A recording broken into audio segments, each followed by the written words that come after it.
के सुना अरे घरे एक बार नत सुनस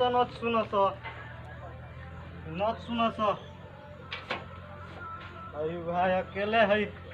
बुढ़ापा में हम सब है हैरान भइल बानी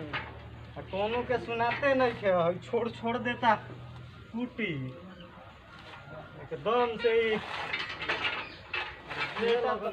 घूमत रहता भर दिन घूमत रहता बाप होने ताश खेले चल जाते क्या जाने कहा बुझाते नहीं थे तरकारी न खा सके ना काहे का दिक्कत बा का हर जाए से दिक्कत नहीं के हमरो एगो काम बा का ले ले है सामान हां तो दो पैसा हमरे पैसा नहीं खे पैसा न खाऊ पैसा बा रे कमे पैसा मिले हमरा घर से घर पैसा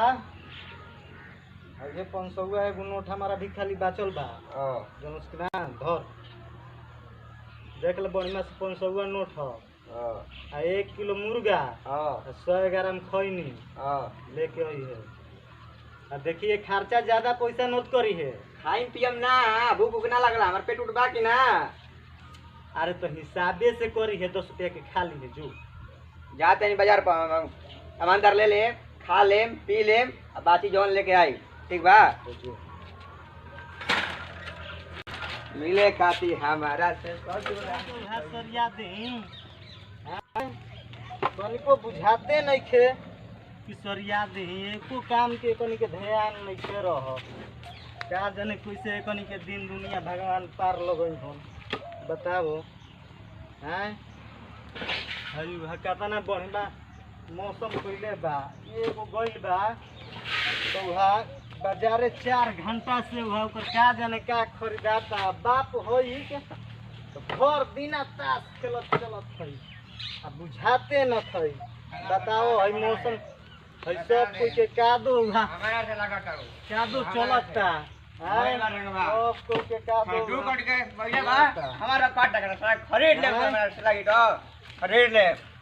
हां जानता नहीं है बेरा तू के करो के खरीद लेबे का कहला ठीक है कान पनु बाड़े दिमाग खराब मत कर रखे में दिमाग खराब है आज दिमाग खराब हो दिमाग खराब कर मत कर चुप रह तू दिमाग खराब हो हां जौन सामान को हले रही जौन सामान को हले ले आवे लगी ले आइल बाड़े कि ना हां सामान लाई बाने जन चुप रह तू सामान लाई बाने दे ने सामान दे का ले आइल बाड़े सामान लाई लावा में मुर्गा हवा आ खैनी हवा मेरे खले हवा खैनी हम हां चला हां मर अरे तो सामानवा देख लो बैठा मत कर जाइनु हम पैसावा के हिसाब दे पैसावा के हिसाब जाइनु हम करे हिसाब लो 200 के भला भाई मुर्गा 50 रुपया के खैनी हवा आ 50 रुपया के ताड़ी पियला है तोरा के खाए के कहले रही कि ताड़ी पिए के ताड़िए न पियले बानी ये तोरा चना अमृत बुझाता ना घोक कइलो सो दे पैसा दे पहले ये चना में इतना आता ये थी है लो पैसा दे अरे देख 100 रुपया भला बानू 100 200 आज 300 का सामान 500 भला बानू आज तू हे घर में रहबे ना तो हम ये का करबो का कइली हम कानी हम का कर दे लखा पे बड़ा अभी कोई नहीं हो क्या कहता का कइली हां तो ताड़ी चना अमृत बुझाता है रोक जो आज चुपचाप रह जा ओने काम करा अपन करता रह जा ना तो हम ये रह हम रोक जो का करबा का हई देख ले गुजिया मार तो मारो ना हां हैं मारो ना